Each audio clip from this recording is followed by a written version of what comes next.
इंजिनिअरिंगला असताना आम्ही अमरावतीला कित्येकदा जायचो आणि त्यातही पहिलं ठिकाण असायचं रघुवीर, आपली आवडती सांबार वडी खायला. आज अचानक तीच इच्छा झाली. मग म्हटलं चला घरीच ट्राय करूया.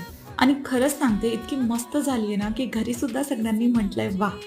तर करायचं काय की एका भांड्यात 1 वाटी रवा, 1 वाटी मैदा, चिमूटभर ओवा, मीठ आणि गरम तेलाचं मोहन घालून कोमट पाण्याने छान मळून घ्या आणि 15 मिनिटं झाकून ठेवा. तोपर्यंत कढईत तेल गरम करून त्यात जिरे, खसखस आणि थोडंसं सौंफ टाका.